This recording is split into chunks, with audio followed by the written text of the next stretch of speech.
আলিমুল গায়বি wash শাহাদাতি হুয়ার রাহমানুর রহিম।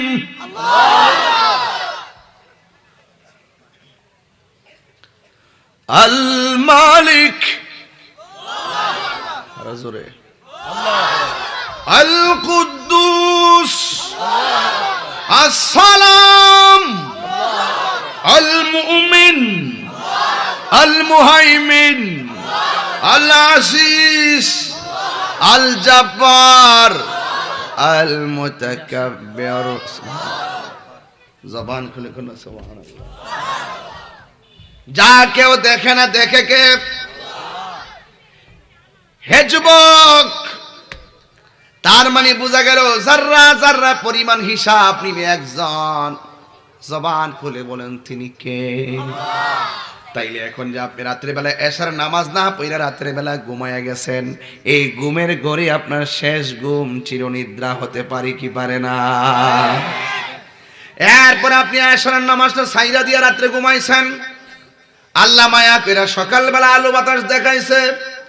এমন অনেক তত্ত্ব পাওয়া যায়, রাতের বেলা ঘুমাইয়া গেছে আর ঘুম ভাঙে নাই। ইন্না লিল্লাহি ওয়া ইন্না ইলাইহি রাজিউন।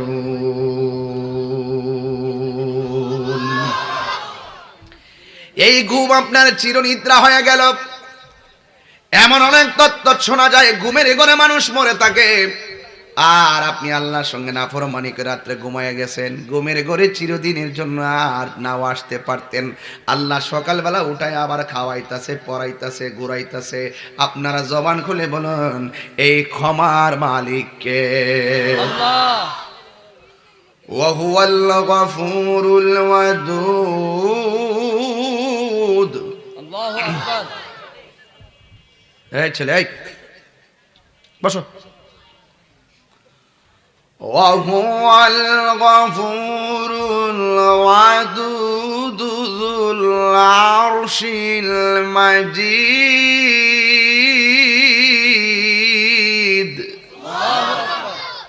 হি is the forgiving and loving. Allah হলো ক্ষমাশীল এবং প্রেমময়।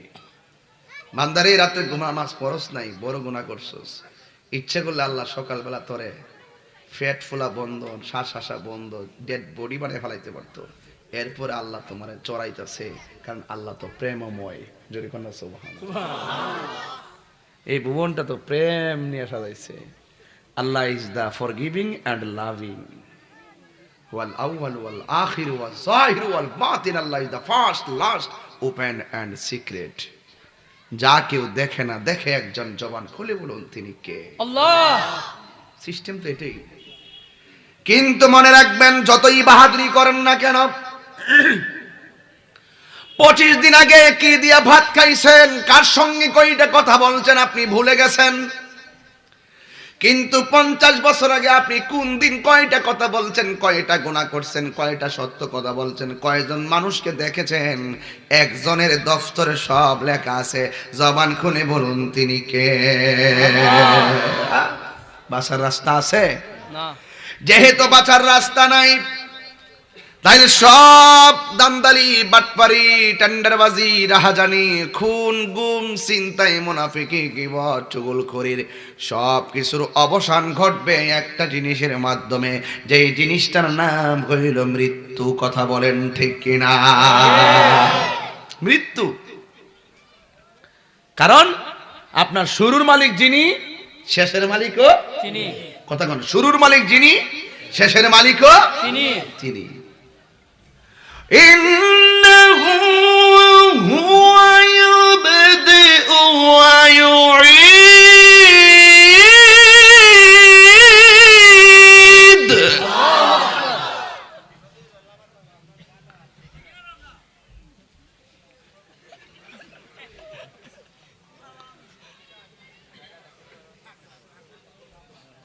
কেউ উসানা আছে নাকি মাঠটা?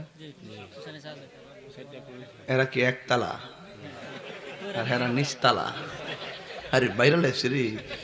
আর পিছনে একটা বেড়া আছে ট্যাট নাও উঠটাই কইতাছে কইও আপনি জুসাত বসেন না, আপনি একটু নিচে যাই বন। কি চালাক দেখছেন নি? বাপরে বাপ। বাবা আপনি তো লাইলাত বসেন না, এরা তো তলে বেড়ে গেছে বাজান। আর সামনে বোন বাজান এই লরস না বলা মান্ডি বেটার জায়গা দে। মাশাআল্লাহ, কি কষ্ট হইতেছে নাকি আপনার? শুনেন, আমি যেই দিকে যাই কথা কিন্তু খাসা বলতেছি, কথা কিন্তু ভেজাল নেই আছে। আমি যেদিকে যাই মাঝে মাঝে একটু কথা বলি ওই যে মাঠ ঠিক করার জন্য, আর নাইলে আমার দরকার ছিল না এগুলো বলার। না বলো আমি পারি, তবে আমি তো বেশি লম্বা করতে পারবো না, এই জন্য শুরুতেই ওয়াজ শুরু করে দিয়েছি, যা থাকে কপালে ইনশাআল্লাহ। আমার শুরুর মালিককে আল্লাহ। এই আওয়াজে ওই হ্যাঁ টুট লড়ছে না। আমার শুরুর মালিককে আল্লাহ, আমার শেষের মালিককে আল্লাহ, আমার হায়াতের মালিককে আল্লাহ, আমার মওতের মালিককে আল্লাহ। এই জন্য আল্লাহ রাব্বুল আলামিন বলে দিয়েছেন ইন্নাহু হুয়া ইউবদিউ ওয়া ইউঈদ। নিশ্চয়ই আল্লাহ হলেন তিনি যিনি তোমার শুরুর মালিক, তোমার শেষের মালিক। আল্লাহ বলে আমি যখন তোর জীবনটা শুরু করাইছি, আমি আল্লাহ কাউরে সম্মান দিয়েছি আবার অপদস্থ করেছি। আমি আল্লাহ কাউরে রাজত্ব দিয়েছি আবার ভিখারি বানাইছি। আমি আল্লাহ কাউরে বিভিন্ন ক্ষমতা দিয়েছি আবার ক্ষমতা ছিনাইয়া নিয়েছি। এত কিছু দেওয়ার পরে আমি যখন তোমাকে দুনিয়ায় পাঠাইলাম, কেউ এমপি হয়ে গেছে, কেউ মন্ত্রী হয়ে গেছে, কেউ ক্ষমতা পাইয়া গেছে, আমি তাহিরি বক্তা হয়ে গেছি, আমার ফজলু ভাই মাদ্রাসার শিক্ষক হয়ে গেছে, আমার শায়ের মিজান সুন্দর ভাষায় নাত বলে শান বলার সুযোগ পেয়েছে। কিন্তু মনে রাখবেন, একটা কথাই মনে রাখবেন, এই আমি আপনি যা হয়েছি, যতটুকু হয়েছে, সব কিছু দেওয়ার পিছনে কারিগর একজন। জবান খুলে কোন তিনি কে? খুব মজা লাগে এই কথাগুলো বললে না? আলহামদুলিল্লাহ কোন? আলহামদুলিল্লাহ। ওই আল্লাহ রাব্বুল আলামিন কোরআনে বলে দিয়েছেন মিনহা খালাক। এতক্ষণ ওয়াজে ঢুকছে আর কি, আপনারা তো বুঝতেছেন তো ওয়াজ না, আমি কিন্তু গুছাই আনতেছি পারতাছি না। এরপর আমি এক জায়গায় যাবো, টেনশন করতেছি, সময়টা এমনিও খুব নষ্ট হয়েছে, এরপর কাজে লাগাই দেন। মিনহা খালাকনাকুম ওয়া ফিহা নুঈদুকুম ওয়া মিনহা নুখরিজুকুম তারাতান উখরা।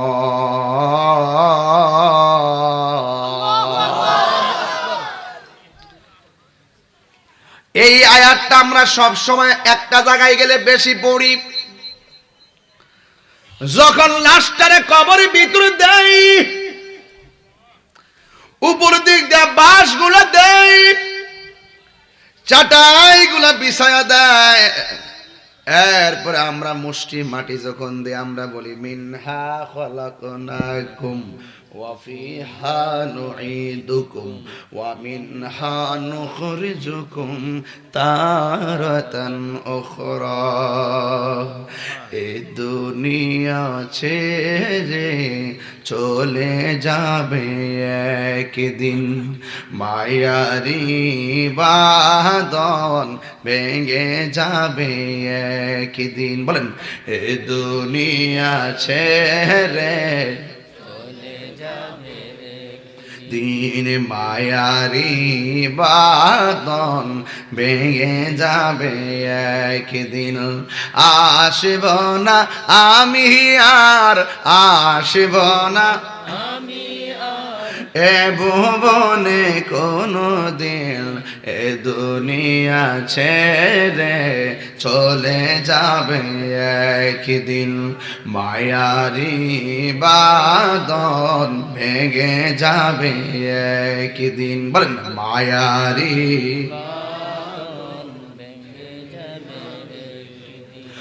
আসব না আমি আর, আসব না এ ভুবনে কোনো দিন এ দুনিয়া ছেড়ে চলে যাব একদিন।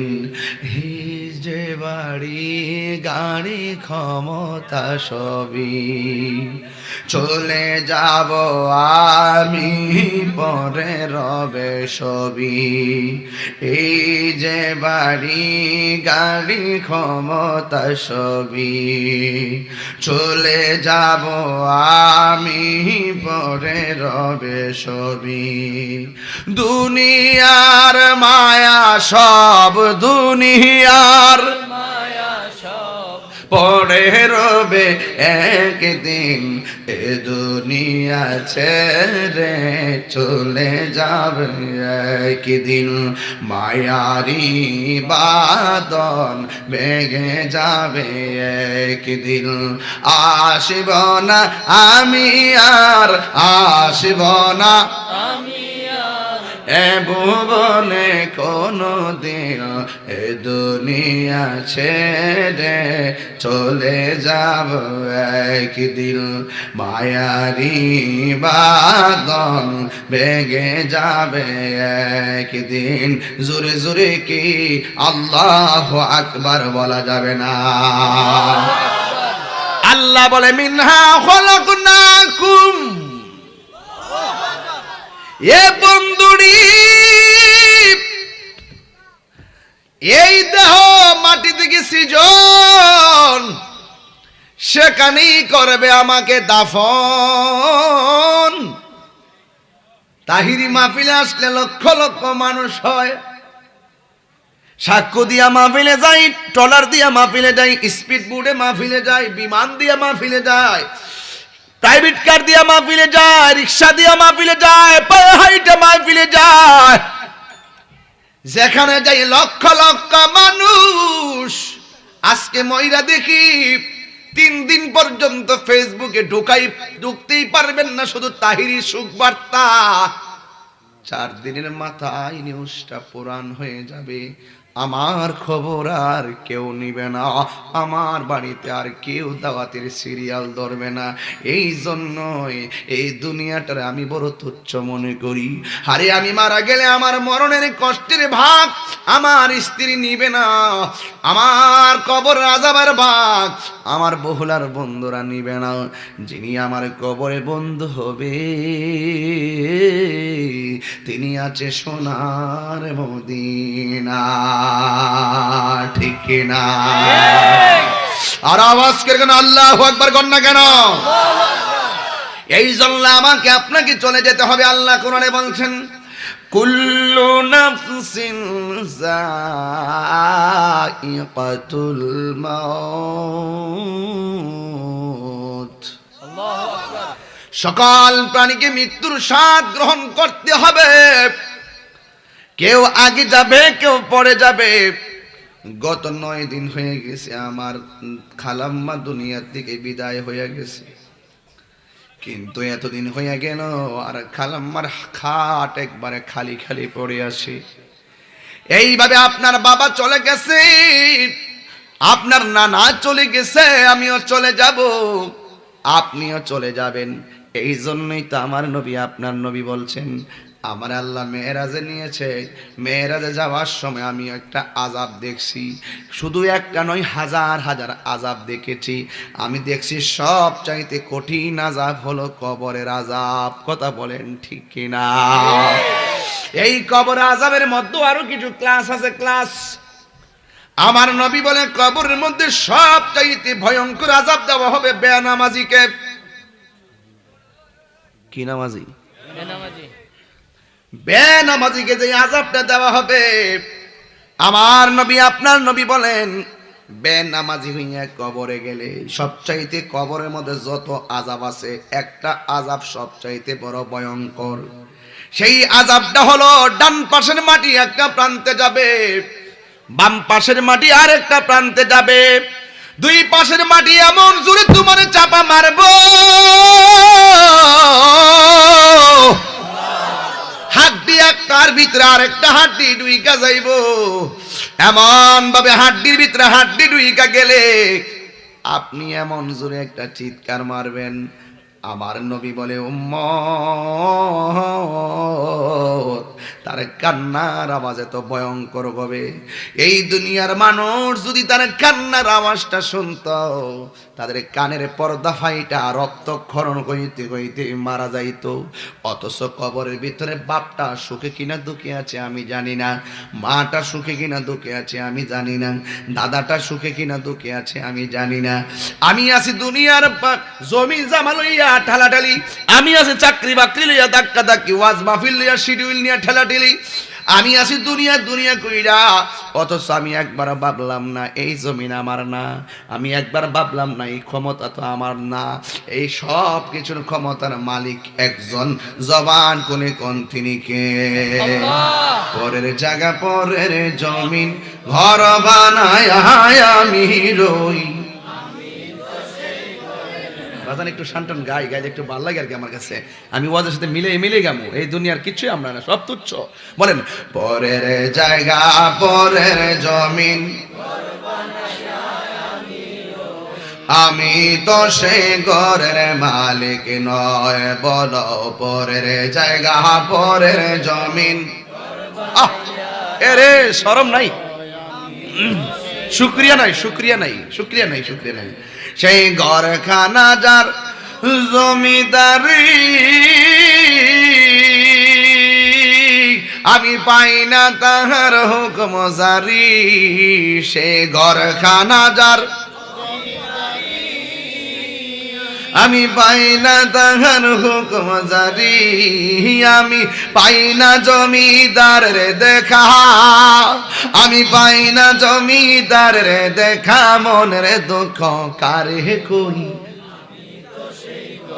মালিক নয় বলো পরের জায়গা পরের জমিন।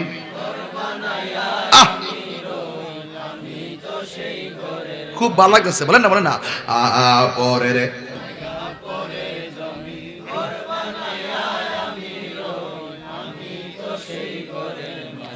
জমিদারের ইচ্ছা মতো দেই না জমি চাষ, তাই তো ফসল ফলে না রে দুঃখ 12 মাস। জমিদারের ইচ্ছা মতো দেই না জমি চাষ, তাই তো ফসল ফলে না রে দুঃখ 12 মাস। আমি খাজনা পাতি সবই দিলাম, তবু জমিন আমার হয়েছে নিলাম, আমি খাজনা পাতি তবু জমিন আমার হয়েছে নিলাম, আমি চলি যে তার মন জোগায়া, চলি যে তার মন জোগায়া, দাকিলাই মেলে না সই আমি তো সেই নয় বলো পরের জায়গা পরের জমিন রয়, আমি তো সেই ঘরের মালিক নয়, বলো পরের জায়গা আমি তো সেই ঘরের মালিক নয়। কথা বলেন ঠিক কিনা? আমার নবী আপনার নবী বলেন বেনামাজি হইয়া কবরে গেলে দুই পাশের মাটি তোমার চাপা মারবো, জাহান্নামের আগুন কবরে ধরায়া দেওয়া হবে, আর কবরের ভিতরে বিষধর সর্প ঢোকায়া দেওয়া হবে, যেই সর্প তোমারে আঘাত করবে, কত আঘাত করবে, কষ্ট দিবে। আমার খবিগন্ডির বাবা ও বহুলার বাবা, এই ওয়াজটা আমি নিয়মিত করি, এরপরও দেখা যায় আমার পোলাপানগুলো এখনো নামাজি হইতেছে না। যদি নামাজি হইতো প্রত্যেকটার মাথার মধ্যে টুপি থাকতো। কথা বলেন ঠিক কিনা? এই জন্য আমার আব্বুরে এই দুনিয়া ছেড়ে চলে যাওয়া লাগবে। আল্লাহ কোরআনে বলছেন কাইফা তাকফুরুনা বিল্লাহি ওয়া কুনতুম আমওয়াতান ফাআহইয়াকুম সুম্মা ইউমীতুকুম সুম্মা ইউহয়ীকুম সুম্মা ইলাইহি তুরজাউন। আল্লাহু আকবার। আল্লাহ বলছেন তোমরা কিভাবে তোমাদের রবকে অস্বীকার করছো? তোমরা ছিলে মুর্দা, আমি আল্লাহ তোমাদেরকে জীবন দিয়েছি। কেউ আগে মরবে, কেউ পরে মরবে। আমার নবী বলে একদিন তো পৃথিবী লন্ডভন্ড হয়ে যাবে, একদিন তো পৃথিবী ধ্বংস হয়ে যাবে, একদিন পৃথিবী সব লয় হয়ে যাবে। কিন্তু আমার আল্লাহর হাবিব বলেন, ও পৃথিবীর মানুষ, ইসরাফিলের সিংহা ফুঁক দিলে একদিন সব ধ্বংস হয়ে যাবে। এটা একটা কিয়ামত। কিন্তু প্রত্যেকটা মানুষের জীবনের ব্যক্তিগত একটা কিয়ামত আছে। এটা হাসরের ময়দানের কিয়ামতের বিভীষিকাময়ের কাছ থেকেও কম না। সেটা হলো যখন মালাকুল মউত আজরাইল বান্দার করে হাজির হয়ে যায়, ওই সময় একটা তুফান আসে, যেই তুফানে এই দুনিয়ার নার্গিস আইলা টর্নেডো ভূমিকম্প দিয়া বাড়িঘর লন্ডভন্ড হয়ে যায়। আর মালাকুল মউত আজরাইলের থাবা যখন লাগবে, আপনার অল বডির মধ্যে একটা তুফান শুরু হয়ে যাবে। তুফান শুরু হইয়া আপনার হাড্ডির রগগুলা টাস টাস করে ছিঁড়ে যাবে, হাড্ডিগুলো টাস টাস করে খুলে যাবে। গায়ের তাজা রক্ত যেমন ভাবে নদীর পানিতে সুনামি উঠবে, ওয়াল বিহারু ফুজ্জিরাত, ওয়াল বিহারু ফুজ্জিরাত, সমুদ্র যেমন ঢেউ উঠবে, ঠিক এমন ভাবে মহলে থাকবারে বন্ধু পালঙ্কে শুইয়া, কোন সন্ধানে মন চূড়াট, কোন সন্ধানে আজরাইল ঢুকিল আসিয়া, দুয়ারে প্রহরী থইয়া প্রবেশ করল কে মনে। আর কি দেখা হবে রে বহুলাবাসী জীবনে, মায়া নিদর হারাইলাম ঘুমের ঘরে স্বপনে। আর কি দেখা হবে রে বহুলাবাসী জীবনে, রংমহলে তাকলারে বন্ধ পালঙ্কে শুইয়া, কোন সন্ধানে আজরাইল ঢুকিবে আসিয়া, দুয়ারে প্রহরী থইয়া প্রবেশ করল কে মনে। আর কি দেখা হবে রে বহুলাবাসী জীবনে, জোরে জোরে কি আল্লাহু আকবার বলা যাবে না? মা ডাক দিকে ফুত কান্দ স্কিল লইগা, ফুতে কথা কইতে পারে না। ও ফুত ডান বামে ডাক স্কিল লইগা কথা বলতে পারে না। মা বলে ডাক্তার অ্যাম্বুলেন্স আনো, অ্যাম্বুলেন্স আনলো। এবার ল্যাবে উঠে গেল, ওখানে যাওয়ার পরে তার ডেড বডি হয়ে গেল, কিন্তু ঘরের মানুষ কেউ টের পায় না। আমার নবী বলে রুহু নেওয়ার সময় যে কষ্ট, সাকরাতুল মউতের কষ্টটা বড় বেশি কষ্ট। আজরাইল এমন ভাবে ধাও মারবে, পায়খানা করে বিছানা বাসায়া দিবেন। আল্লাহর হাবিব বলে যাদের মৃত্যুগুলো জিহ্বায় কামড় দিয়ে চোখ উল্টে দিয়ে পায়খানা প্রস্রাব করে বাসায়া দেয়, তার মৃত্যুর লক্ষণটা বেশি বালা না। আমার নবী আপনার নবী বলে যার ইন্তেকালের পর চেহারাটা হলুদ হলুদ বর্ণ হয়ে থাকবে আর কপালটা ঘামবে, মনে রাখবা তার মরণের সময় কালিমা পড়ে তার মরণ হয়েছে।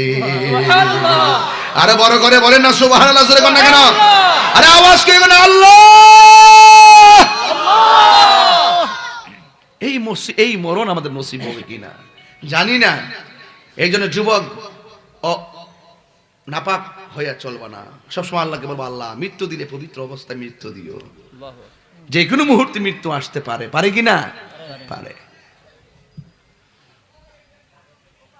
খুব মনোযোগ দিয়া বয়ান শুনেন।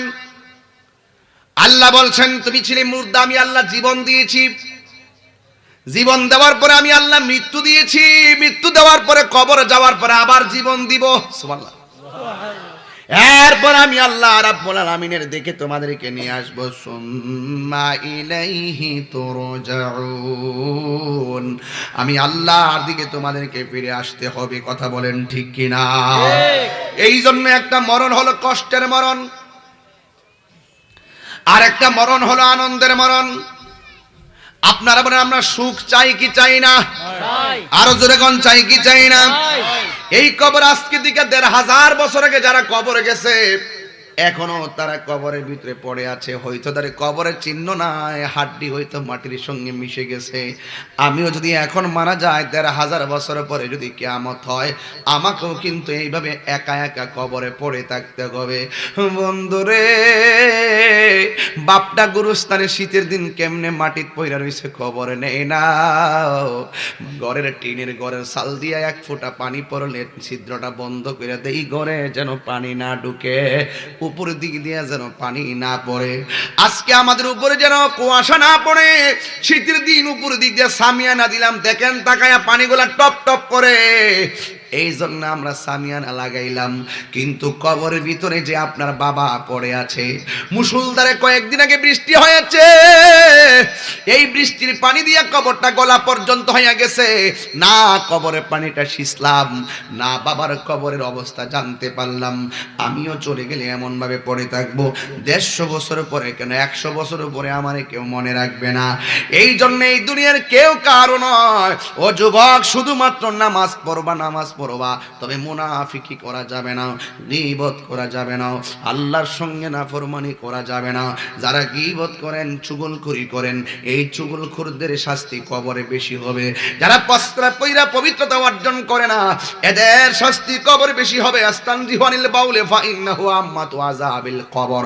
এই কবরের ভিতরে নাফর যারা যারা যারা প্রস্রাব করে ডিলাগুলো ব্যবহার করে না, যারা প্রস্রাব করে পবিত্রতা অর্জন করে না, আল্লাহর হাবিব বলেন ওই কবরের 2 শ্রেণীর মানুষের আযাব খুব নিয়মিত বেশি হবে। একটা হলো যারা চুগলখড়ি করে, এক জায়গার কথা আরেক জায়গায় লাগায়, আর একটা হলো যে প্রস্রাব করে পানি নেয় না। এ যুবক, নামাজ পড়ো আর না পড়া শয়তানের পাল্লায় নামাজ যদিও ছাইরা দাও, নাপাক অবস্থা থাকতো না, কারণ যেই কোনো মুহূর্তে আজরাইল চলে আসতে পারে। তাই তো এক ব্যবসায়ী ব্যবসা করতেছে, তার মাথার মধ্যে টুপি, তার পরনে পাঞ্জাবি, মুখের মধ্যে দাড়ি। ও যুবক, এই লোকটার সামনে একদিন আজরাইল চলে এসেছে। বন্ধুরে আমার, ও যুবক ভাইরা, আজরাইল যখন চলে আসছে, দেখবেন যে এই লোকটা বাহিরে 5 ওয়াক্ত নামাজ পড়ে, মাথার মধ্যে টুপি রাখে, তার ব্যবসাটা কিন্তু একটু ভালো চলে। এই লোকটা মারা যাওয়ার পর, লোকটা বড় আবেদ ছিল, লোকটা বড় সালেহ ছিল, লোকটা বড় কানাত ছিল, লোকটা বড় জাহেদ ছিল, লোকটা বড় আশিক ছিল, কিন্তু উপরে যেমনই হোক, কিন্তু লোকটা মারা যাওয়ার পরে হাজার হাজার মানুষ তার জানাজার ময়দানে যাওয়ার জন্য রেডি হয়ে গেল। এই লোকটার কবর কুড়া হলো, কবর কুড়া শেষ হইয়া গেছে। হঠাৎ করে কবরে যারা করছে কোদাল্লারা তাকায়া দেখতেছে, তার কবরের ভিতরে একটা সাপ দেখা যায়। জোরে বলেন না, কি দেখা যায়? শুধু ওয়াজ শুনলে চলবে না, গায়ের মধ্যে চেতনা লাগবে। জানার নাম ঈমান না, মানার নাম হলো ঈমান। শুধু কান দিয়া শুইনা উড়াইয়া দেওয়ার নাম ঈমান না, কান দিয়া শুইনা হৃদয়ে ধারণ করার নাম হলো ঈমান। কথা বলেন ঠিক কিনা? الذين يؤمنون بالغيب ويقيمون الصلاة ومما رزقناهم ينفقون। এই জন্য যুবক ভাইয়েরা আমার, না দেখি বিশ্বাস করতে হবে। আকিমিস সালাত আলি যিকরি, আল্লাহকে শরণার্থে নামাজ কায়েম করতে হবে। এই লোকটাও নামাজ পড়তো, রোজা রাখতো। এই লোকটা মারা যাওয়ার পরে কবর কুড়া হলো, কবরটা কুড়া শেষ হয়ে গেছে, কবরের ভিতরে সাপ দেখা গেল। এবার তারা দ্বিতীয়বার একটা কবর করলো, কবর কুড়া শেষ হয়ে গেছে, একটা সাপ দেখা গেল। এবার ওই কোদাল্লারা কয় আর কত কবর করবো, একটা কবর করতে গেলে 3 ঘন্টা 4 ঘন্টা সময় লাগে। কথা কোন ঠিক কিনা? এ যুবক, এ বন্ধুরি, এবার ওই লোকগুলা বলতেছে আমরা 2 বার কবর করলাম, কিন্তু লোকটারে কবরে দেওয়ার আগে কবরের মধ্যে সাপ দেখলাম। লোকটা তো কোনোদিন খারাপ কাজ করে নাই, এই লোকটারে কবরে দেওয়ার আগে কেন সাপটা দেখা গেল? এবার ওরা চিন্তা পড়ে গেছে। এবার মনে মনে ভাবেন আমরা আর কবর করব না, কবর করব কি করব না, লাশ কোথায় দাফন করব? আল্লাহর বন্ধুর কাছে যাওয়া লাগবে। আল্লাহর বন্ধুর কাছে ডাক দিয়ে, ও আল্লাহর বন্ধু, আমাদের পড়োশী একজন মারা গেছে, লোকটা বড় আল্লাহওয়ালা ছিল, আমরা কোনোদিন তার কোনো ত্রুটি দেখি নাই, আমরা তার কবর করলাম, কবরের ভিতরে শুধুমাত্র সাপ দেখলাম, সাপ। এখন আমরা যতই কবর করি কবরের মধ্যে সাপ দেখা যায়, যতই কবর করি কবরের মধ্যে সাপ দেখা যায়। এখন আমরা কি করব? আল্লাহর বন্ধু ডাক দিয়া কয়, যুবক, একটা কাজ করো, শেষবারের মতো আর একটা কবর করবা। এই কবরে সাপ থাকলেও তার দাফন করবা, না থাকলেও দাফন করবা, থাকলেও দাফন করবা, না থাকলেও দাফন করবা। সুন্দর করে কবর কুড়া হলো, মাশাআল্লাহ। এখন কবর কুড়া শেষ, কোনো সাপ নাই, গোসল করানোর জন্য রেডি। চতুর্দিক দিয়ে কাপড় টানাইছে, বুঝলেন না মুসলমান মারা গেলে কত মায়া করে গোসল করা, গোসম গরম জল দেয়, বড়ই পাতার পানি দেয়, নাকি দিয়া তুলা ঢুকাই, নাক দিয়া যেন পানি না ঢুকে, কান দিয়া তুলা ঢুকায়, কান দিয়া যেন পানি না ঢুকে। কসকু সাবান বেশি ফেনা ওঠে না, গায়ের রং ময়লা পরিষ্কার হয় বেশি, ওই কসকু সাবান দিয়া তার বডিটারে দৌত করে। এ যুবক, আবার আতর লুবান দিয়া তার শরীরটা দৌত করে, আবার গোসলের পরে চোখের মধ্যে সুরমা লাগাইয়া দেয়, নতুন জামা গায়ের মধ্যে লাগাইয়া দেয়, আর মসজিদ থেকে খাট নিয়ে আইনা তারে কান্দের মধ্যে লয়। আল্লাহর হাবিব বলে, যারা মৃত্যুর খাট কাঁধের, মৃত্যুর হাট কাঠের মধ্যে